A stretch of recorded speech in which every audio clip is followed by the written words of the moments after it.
स्वागत है आप सभी का एनएफ न्यूज पर। मैं हूं आपके साथ रोहित। बिहार का विधानसभा चुनाव है, तो ऐसे में अब इस चुनावी जंग में सभी कूद पड़े हैं, लेकिन कुछ ऐसे नेता हैं जो कि भाषाई मर्यादा लांघ रहे हैं।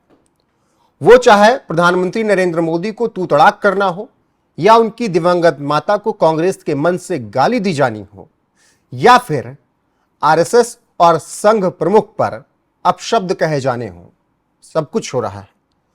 और साथ ही देश से और तमाम बातें ऐसी निकल रही हैं कि गृहमंत्री का सिर काटकर टेबल पर रख देना चाहिए। तो ये जो बीजेपी के लिए ऐसे बातें कही जा रही हैं, उन्हीं मुद्दों पर, उन्हीं बयानों पर चर्चा करने के लिए मेरे साथ इस वक्त दानिश इकबाल जी हैं बीजेपी से। बहुत बहुत स्वागत है आपका दानिश जी एनएफ न्यूज पर। नमस्कार, धन्यवाद। ये कौन सी राजनीति शुरू हो गई है? दिवंगत मां को प्रधानमंत्री के गाली दी जा रही है, प्रधानमंत्री को तू तड़ाक कहा जा रहा है। भारतीय जनता पार्टी इस तरह की राजनीति की घोर निंदा करती है। जिस प्रकार से प्रधानमंत्री की माताजी के बारे में अपशब्द और अपमानित करने वाले शब्दों का उपयोग किया गया, लोकतंत्र में 140 करोड़ के द्वारा संवैधानिक व्यवस्थाओं के माध्यम से चुने गए प्रधानमंत्री का अपमान है। ये किसी भारतीय जनता पार्टी के नेता मात्र का अपमान नहीं, ये लोकतंत्र का अपमान है, ये देश का अपमान है, ये एक महिला का अपमान।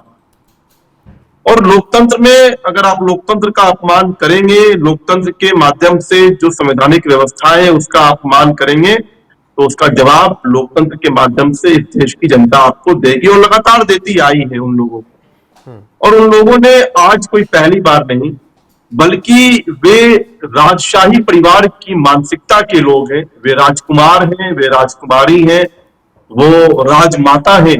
इसलिए एक गरीब परिवार से आने वाला व्यक्ति, एक गरीब माँ का बेटा, जिस माँ ने परिश्रम करके स्वाभिमान के साथ अपने बच्चे को पाला हो और राष्ट्रभक्ति सिखाई हो, और वो बच्चा जब बड़ा होकर देश का प्रधानमंत्री बनता है और देश के 140 करोड़ लोगों के कल्याण के लिए काम करता है, तो ये राजशाही परिवार के लोग जो हैं उसको बर्दाश्त नहीं कर पाते हैं। और इसलिए लगातार कभी नरेंद्र मोदी जी को मौत का सौदागर, तो कभी नीच, तो कभी दलील, तो कभी जो है चाय बेचने वाला, ना जाने किस किस प्रकार की शब्दों से नवाजा गया। लेकिन जितना कीचड़, जितना गाली उन राजशाही परिवार के लोगों ने एक गरीब मां के बेटे के ऊपर फेंका, उतना ही जनता ने अपार समर्थन, स्नेह और प्यार उस गरीब मां के बेटा को दिया। जी बिल्कुल। तो गृहमंत्री अमित शाह ने भी यही बात कही कि जितनी गालियां आप प्रधानमंत्री को देंगे उतना ही कमल खिलेगा, और ये आपकी मानसिकता दर्शाती है कि आप किस तरीके की ओछी राजनीति कर रहे हैं।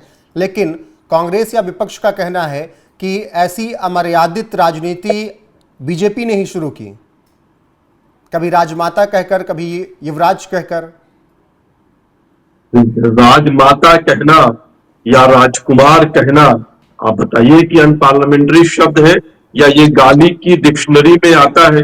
राजकुमार आप अपने स्वभाव से होते हो, राजकुमारी, राजमाता आप अपने स्वभाव और व्यवहार से होते हो।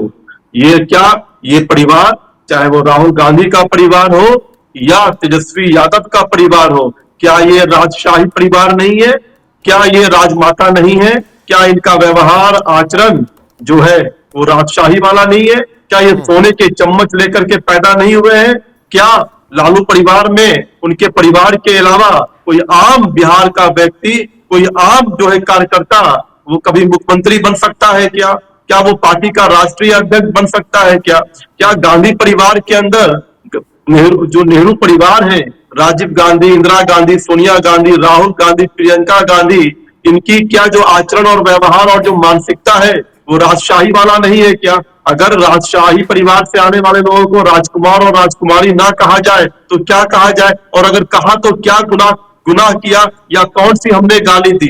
लेकिन जिस प्रकार से प्रधानमंत्री की माता जी को, वो भी स्वर्गीय माता जी को, जिन्होंने पूरा जीवन संघर्ष में गुजारा, और वैसे ही माता जी को जो है इस प्रकार से गाली देना, प्रधानमंत्री को गाली देना, ये अलोकतांत्रिक भी है, अमर्यादित भी है, अशोभनीय भी है।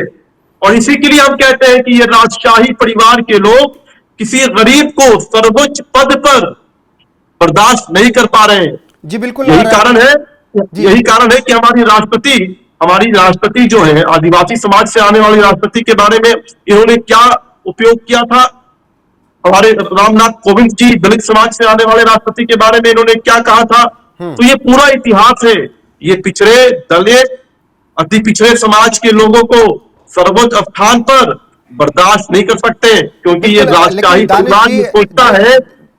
जिस शख्स ने दरभंगा से गाली दी मंच से, मोहम्मद रिजवी करके, उसको एनआरसी से प्रॉब्लम है, ऐसी खबर आ रही कि आप लोग एनआरसी करवाने, एसआईआर करवाने के तूल पर अड़े हुए हैं। चुनाव आयोग करवा रहा है, लेकिन कहा जा रहा है कि आप लोग ही पूरी तरीके से कंट्रोल कर रहे हैं चुनाव आयोग, विपक्ष की तरफ से।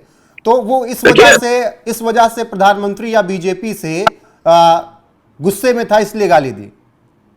रोहित जी देखिए, पहली बात तो एनआरसी और सीए कुछ हो नहीं रहा है।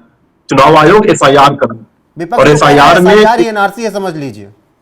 नहीं रोहित जी, आप बिहार के स्थिति को और हालात को आके जमीनी स्तर पर देखिए, और आपको तो मालूम होगा, आप पत्रकार हैं, एसआईआर का विषय बिहार में है ही नहीं। पूरी प्रक्रिया के तहत एक भी व्यक्ति ऐसा राहुल गांधी और तेजस्वी यादव को नहीं मिला जिसका नाम जो है मतदाता सूची से काटा गया हो। एक भी व्यक्ति नहीं मिला। एरर मिले हैं, त्रुटियां मिली हैं, मिस्टेक्स मिले हैं। मेरे नाम में भी मिस्टेक्स थे, मैंने फॉर्म 6 भरा और उसको सही करवा लिया।